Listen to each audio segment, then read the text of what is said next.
Good afternoon, everyone, and welcome to 2021. So over the last few months, we've been staying at home, doing the right thing, stopping the spread of COVID-19. However, others are seeing this as an opportunity to prey on individuals in the service organization, community service organizations, because they know we care.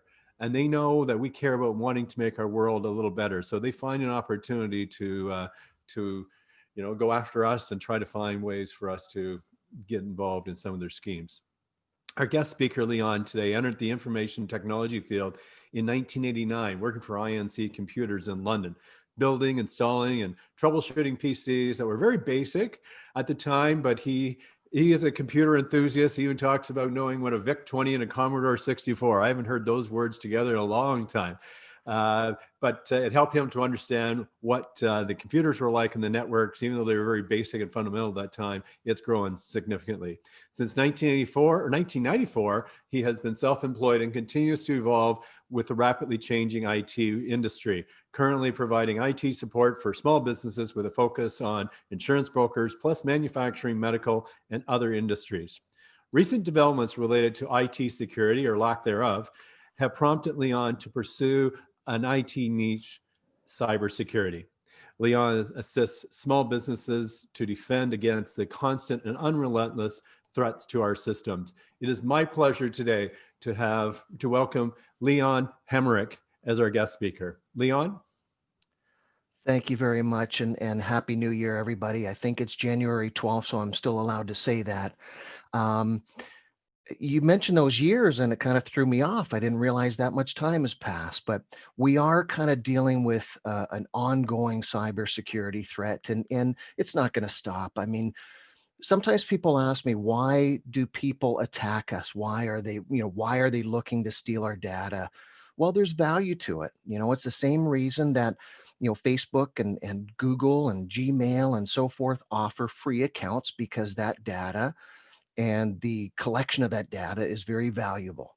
So a big problem that we're seeing is, the constant barrage of probably the number one attack method is through email.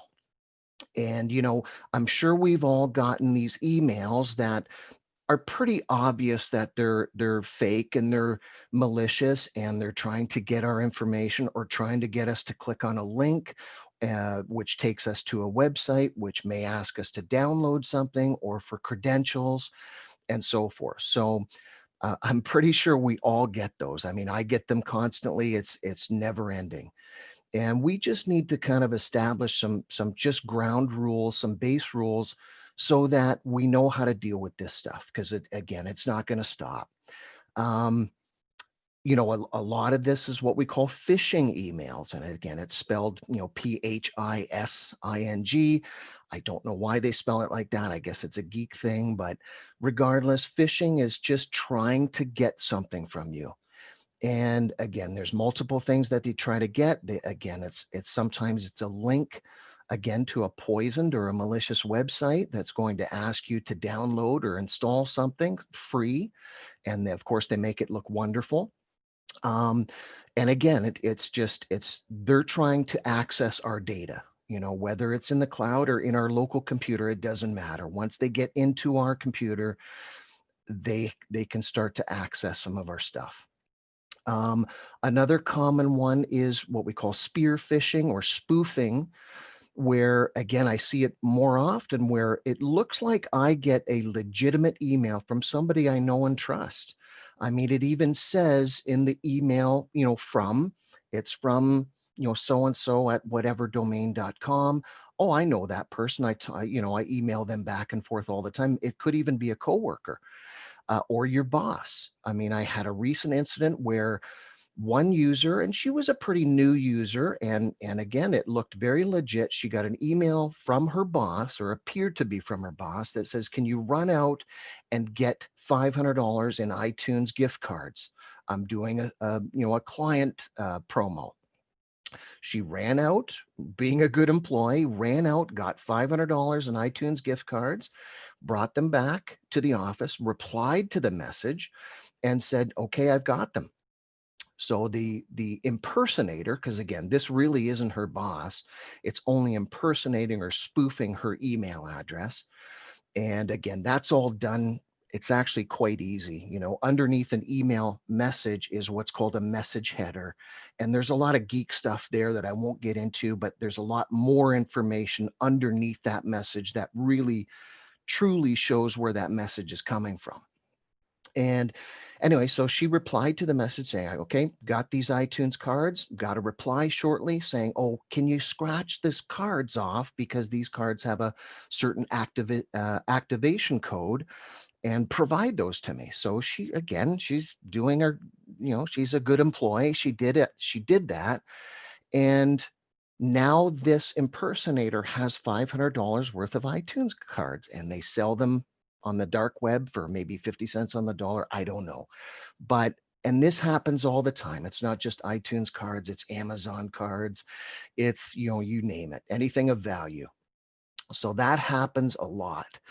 I had another situation not that long ago, and it was very concerning because of the information that the impersonator, hacker, malicious person, whatever you want to call this attacker, sent an email, and it went to the HR person. And it appeared to come from one of her coworkers that she took care of payroll and so on and so forth. It looked very legit. And it was, hey, I'm changing my bank. Can you change my automatic deposit information to my new bank? She replied, again, it appeared to be from this user or coworker. And sure, just tell me the new information and I'll make that change. The person replied, again, the impersonator replied and said, well, and it was a US bank. So she kind of stopped and realized at that point, hey, wait a second, something's wrong here. And she called the employee, and the employee said, that's nothing to do with me. And so, I mean, again, that kind of thing happens all the time, and it's quite clever. And some of them are pretty obvious, like I mentioned, but some are becoming very, very clever. I deal with the Royal Bank. I should know better, but sometimes when we've had these compromises that have been successful and have breached our data, maybe even installed ransomware that encrypt and locked our data and demanded a fee to unlock it, a lot of times it's when a user is not quite paying attention. So, they're on their phone, they're doing something, they're talking to somebody, and at the same time, they're trying to clean up their email or reply to things or clean up their inbox, and just not giving everything their full attention. I've done it myself. I got this email from Royal Bank, and it was the Royal Bank logo. It was the exact Royal Bank login screen, because that's easy to duplicate. And it was prompting for, the email was something about, we've noticed weird activity on your account. That should have been a red flag right there. But again, I wasn't paying full attention. I was multitasking. And I've come to realize, especially at my age, I'm good at one task at a time. So I clicked on it, and I was about to log in with my client card and my password. And it just stopped, and I clicked, and I realized at that point, I would have provided my RBC client card and my password to this impersonator, this malicious person. And of course, they would have went right into my bank and emptied the $120. But so it's things like that that we just have to be very vigilant and pay attention to. And again, we do get caught. We all get busy. I certainly realize that. And again, a lot of these are becoming much more clever. I had another situation where, again, a client was asked, you know, can you go out and do this or go out and do that, or even send me money, and again, it appears that it's coming from a known person. But again, I think the rule that I have is, if the email is of a financial nature, or if the email is of a credential nature, asking for a username and a password and a login, we have to stop and just quickly question it, and just, again, be vigilant and reevaluate. Another client who, we tend to most of us use Microsoft Outlook and Microsoft 365 or Office 365, the online version of Outlook and so forth. And they received an email saying from a colleague, from a coworker saying, hey, here's this OneDrive file I want to share with you. And it was sent to several people in the organization. So we realized one user's mailbox was compromised and hacked into and used to send this out to all their coworkers. So they they clicked the link to log into this OneDrive. And again, way up at the top of the browser, I'll pull up a couple of examples here, but way up in the top of the browser, sometimes there's a very long URL or address. And a lot of times we don't pay attention to that because, again, it's a very lengthy thing with a lot of strange characters and slashes and so forth. Anyways, this user put their email address and their Microsoft 365 password in this page because it looked very legit, because they thought, I need to get this OneDrive file that my coworker shared with me. And at that point, they had logged into a malicious website. It wasn't really Microsoft. And now the user is just collected their email address and password. So then they start the whole thing all over again. And once you have, once you compromise somebody's mailbox, well, guess what? There's a sent history, there's a contacts list. I can start to impersonate that person and send malicious emails and these phishing or spear phishing emails to everybody in my contacts, in that mailbox contacts list. And it will legitimately be coming from me. So, or from that user anyways. I just want to show a couple little things here. Just again, I tend to save these. And I'm just going to share some. I hope everyone can see that. Just ignore my messy email box there. So just some examples. I mean, again, we probably all get these, final chance. I hope everyone can see these. Can everyone see these? I hope. Actually, what I'm going to do, I'm just going to change this view. So you can see I got this email. If I hover, if you ever get a link within an email that's even slightly questionable, just hover your mouse over the link. And if you look above that, it's got this https:// I don't know if it's first.to. I mean, that to me is just wrong. I mean, right away, we know there's something wrong here. And again, it's the same thing on this link. It'll kind of hide it for me here because Outlook is going to try to protect me. But again, if I just hover the mouse over the link, you'll see just at the top of the graphic where that link is. If I click it, where it's going to take me to. And right away, I know that's wrong. Here's an office. This one's pretty sad, but again, it's the same thing. If I hover the mouse, I'm not clicking it. You can see that link is just a www.774. It's just garbage. It's meaningless. I mean, obviously that's not Microsoft.com or Office.com or anything like that. Again, we probably get our Netflix ones. Again, I look at this. I don't know what they're trying to do. I'm not exactly sure what they can do with my Netflix account. Perhaps they could go into, if somebody gained access to my Netflix account, my credit card information is saved there because it's an auto payment. So that's probably what they're looking for. Sometimes we don't realize how many services and how many websites we kind of save our credit card information to. And for auto payments and so on and so forth. So I honestly, I don't really save. I guess I do for some things, but if I'm online with a supplier, I buy stuff from Amazon and so on and so forth. But other suppliers, when I purchase products and service or hardware, software, and so forth, I don't save my credit card info. It's a pain. I know I've got to re-enter it the next time I go. But the fewer places that have and save and contain my credit card info, the fewer sites there are that can be breached and get that stuff. I have a policy. I don't save my clients' credit card info. They ask me to, but I kind of refuse. And I know it's a pain for them because they have to provide it every time or enter it every time, but I don't want to be responsible for saving that stuff. Um, Again, there's all kinds of other, again, I'm sure, here was one that was sent to me just the other day.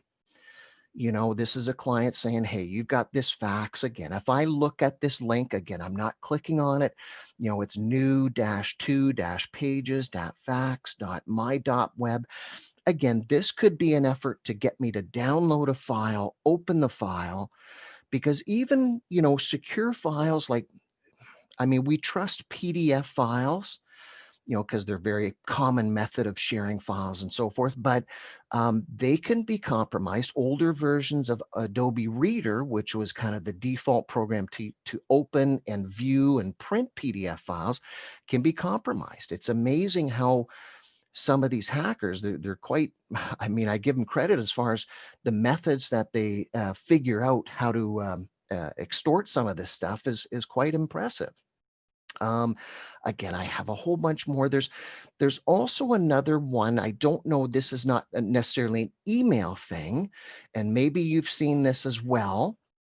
Where again, I'm just going to show this here. You get this all of a sudden. You're browsing websites, and whether you're using Google Chrome or Firefox or Internet Explorer or Microsoft Edge, doesn't really matter. You get this crazy thing that says, look, we found a threat on your computer and you better call Microsoft support. Well, I think most of us realize this is not Microsoft. This is an attempt to get somebody to call this phone number, and somebody's going to answer, and they're going to claim they're from Microsoft, and they're going to want to get into your machine to fix this problem, usually just a reboot fix, because a lot of times it won't allow you to close your browser. Sometimes you just have to fully reboot your computer. Nothing's gotten on your machine yet, but again, it's just an attempt to extort. Sometimes it's $99, sometimes it's a $199, sometimes it's $299. They're going to ask for your credit card information and remote access, and I don't know if they're going to do anything malicious other than to collect, whatever fee they decide they're going to charge you. But people have, they've fallen for this because again, it can be quite scary. This was just an email that, again, it's just an email that I sent to demonstrate. We won't get into this subject, but because you'll get me going, but I can spoof an email that looks like it comes from the White House. Again, it's not that hard to do. I think I'm just going to stop my sharing here. I think that's kind of all the examples. I do tend to keep a lot of them. So again, it's emails asking you for anything financial, with anything financially, anything asking for usernames and passwords or logins, um, anything that's asking you for sensitive information. And unfortunately, we're at the point, like David said, we are getting bombarded. There is a very large population of hackers. There's money in this. That's why there's value to data. And so they're going to continue to go after it. And we just have to, I always use the acronym TNO, trust no one. I like the idea of, you may have heard the term two-factor authentication. So my personal practices, just a couple things that I recommend is RBC is my banking site.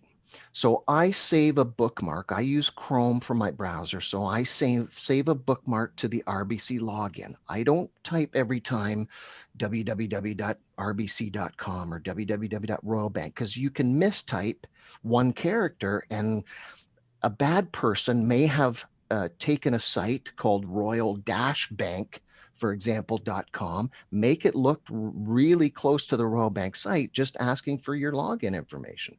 So I always save important websites as bookmarks, whatever browser, because then I don't take a chance of mistyping them.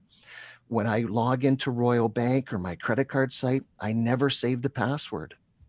And again, I know it's a pain, but I have to type my password every time. You know how in browsers we can save our passwords for websites so we don't have to remember them.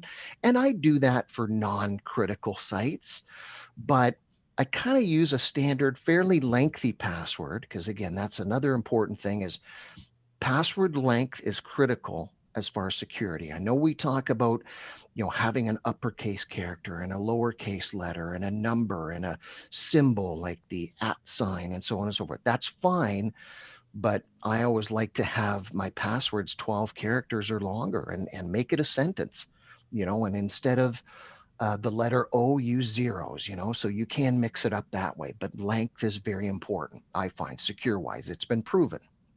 Um, so again, certain sites, I don't save my passwords. My password to log into my RBC site is unique to any other site and is very lengthy. And it's a pain. I do remember it because it's a sentence and I don't have to type it or store it on a post-it note sitting on my monitor. That kind of defeats a few things. But so I have to type it every time. And same with other important sites that are very critical. Um, because again, if somebody gets into my Facebook account, maybe I'm using the same password in my Instagram and my Twitter and my banking and my Bell site and my Rogers and my Netflix, because I know I understand we have way too many passwords to remember. It's impossible. And I don't try to remember. I just try to remember the very important ones. And so again, critical sites, I also try to enable what's called two-factor authentication. So for example, when I have a site that I use to monitor client servers, and if they go offline, and even it alerts me if a virus was found or their internet went down or whatever. So anyways, that there's a lot of power in that website that you could shut servers down. You could do a lot of damage to my client servers and equipment, or just a lot of interruption. And so for me to log into that website, I have a unique password, again, very long and complex.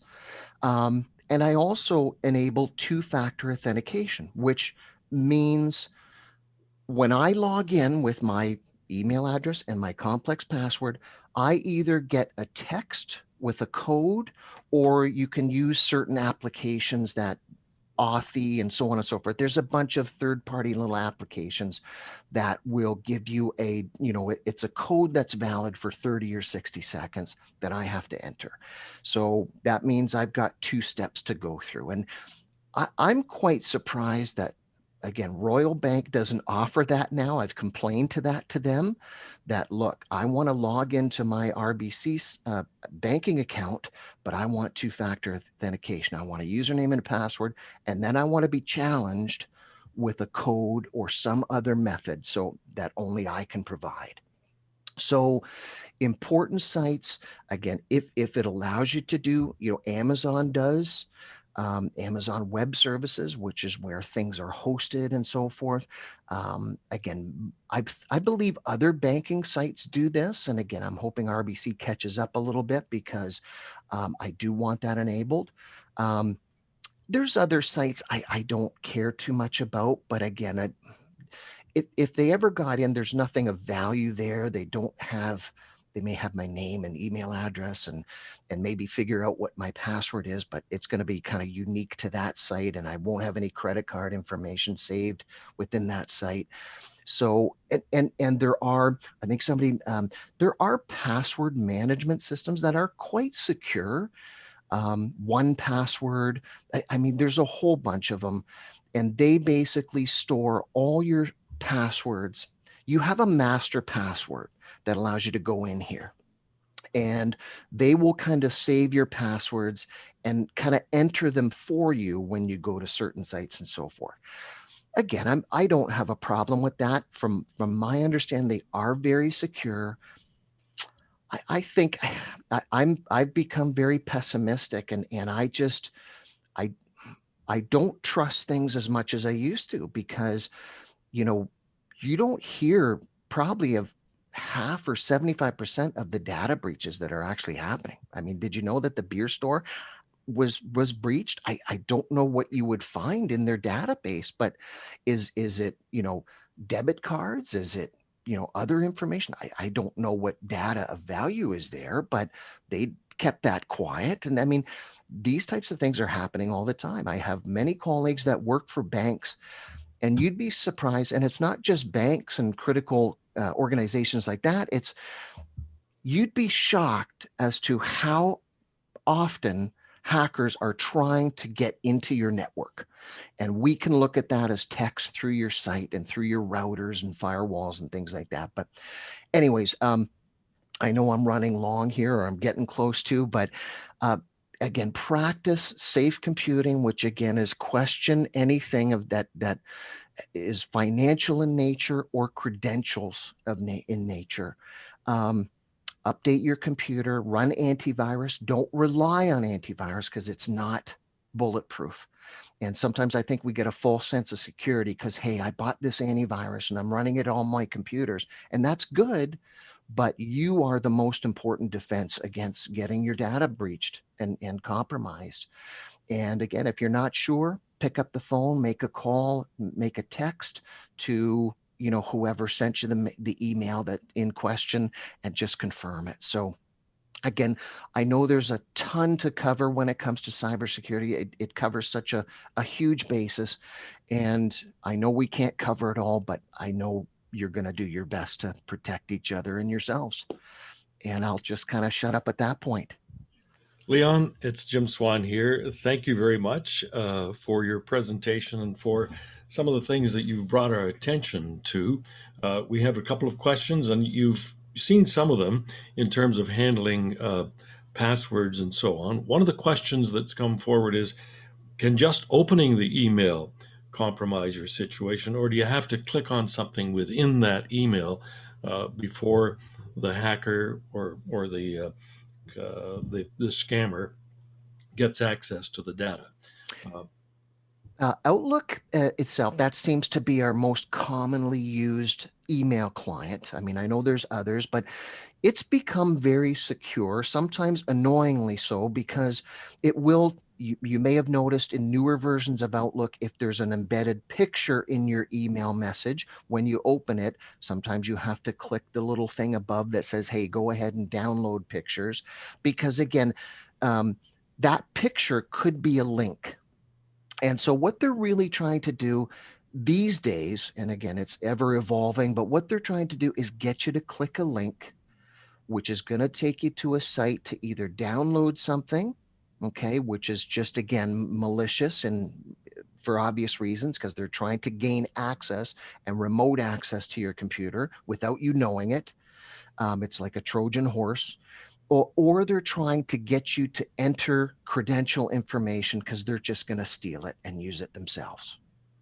Leon, how can you tell when one of these malicious things has actually gained control of your computer and is there on your computer? Are there signs for that? Sometimes you can't. I mean, sometimes they're so hidden, and again, they don't want to be detected. I mean, that's where our antivirus software is going to try. And I mean, there's a lot of different and a lot of very competent antivirus programs out there. They're going to try to prevent anything from coming in, but they can't know everything. And they're going to try to do their best to prevent anything suspicious from launching. Again, they're not bulletproof.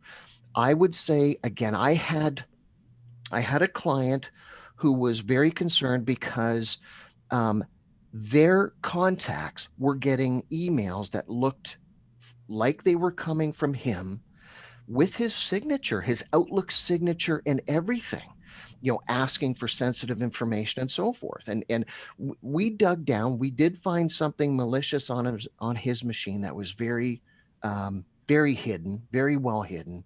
And we had to remove that because, again, they were able to get at his mailbox to gather enough information to grab his contacts and even his signature. So I guess if if anything suspicious happens, and I know that that covers a lot of ground, then we have to kind of stop and say, hey, run a virus scan. If you're not sure how to do that, talk to your IT geek or your IT professional and have them help you out. And just because, again, there are other tools to dig through your machine to look for anything malicious. That's what I was going to ask is at what point do you call the doctor? Do you call the IT specialists when you have some symptoms, you see some things? At what point are you alarmed enough that you bring in the professional to have a look at your system and make sure that it's not compromised? Exactly. I guess as if you have any doubts, if we know something got in there.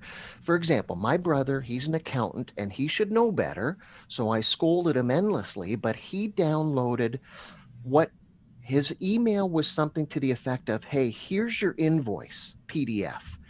And he opened the email. He went to download the PDF. It wasn't a PDF. It was what's called an exe file or an executable file. And he clicked it and it started to run, and he right away knew something bad happened and turned his computer off, like just held the power button down. I went into it remotely. We ran some scans. I mean, obviously that triggered him. He panicked for good reason, because it would have been something malicious and probably hidden and hard to detect. But at that point, we got in there, ran a bunch of scans. We realized nothing did get in, but again, he just wasn't paying attention. And I guess obviously, if you had an incident like that, we'd have to just let's make sure that something didn't get in. I guess if you're suspicious about anything, geez, I clicked a file and I opened it and it was a Word document and I didn't recognize it. We better have this checked. You know what I mean? So we try to let's if we can prevent that from happening as much as possible, let's do that. But again, this stuff has become very, very clever. You mentioned the URLs, and I was under the impression if the URL contained HTTPS, that it Mhm. was secure. But a couple of the ones that you brought up as examples had the HTTPS designation, and you're telling me they're not secure. So that, I guess, is not a safety sign. It used to be when we would go to certain websites, and all that means is this malicious person has set up a secure website. So when you see that great big long URL or address header up in your browser bar, again, it's 90% of the time it's going to start as HTTPS, which is secure.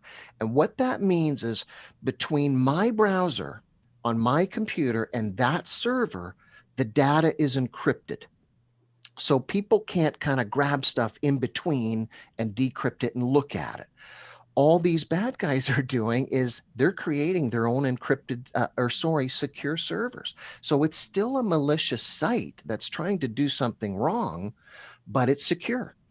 So again, other where that comes into play as well is if you're buying something online, maybe it's from a vendor or like some online vendor you haven't purchased from before, you do want to look for that HTTPS. And sometimes browsers will have little green shield codes and just an indication color wise that this is a secure site.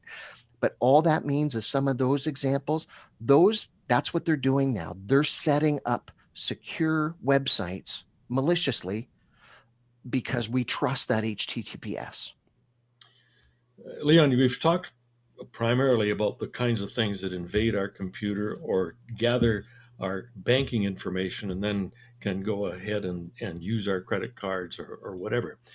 But there's other data gathering devices that just simply gather information about us that then is used in other ways for advertising and to influence us. And I'm interested in your comments on some of the things we see on Facebook that ask us to choose our favorite color or to give us something that would indicate when I was a movie that I saw, what was the first movie that I saw, that would then give them information about me. Just some comments on some of those things and the data that's gathered there and how it might be used. I agree, and it's a little bit of a I'm not a conspiracy theorist nut or anything like that, but I'm concerned with how much data we give away freely, because the account is free. Well, again, I'm of the school where nothing's free. There's got to be a give and take, and there's value. There's incredible value to that. There's a reason Facebook is worth X number of billions of dollars, is because when they ask you things like, yeah, what's your favorite car? Well, guess what? You're going to start seeing advertisements from Ford or Lexus or Mercedes or whatever you answer. And because that targeted, what's more valuable? Just sending out, if we talk old school, sending out 1 million mailers to random people to try to sell your product or service, or targeting 100,000 that are actually interested in your product or service. So I have a little bit of a problem with how much personal information we willingly give away. I honestly, I work in the IT business. I don't do much on Facebook and Instagram and Twitter really at all.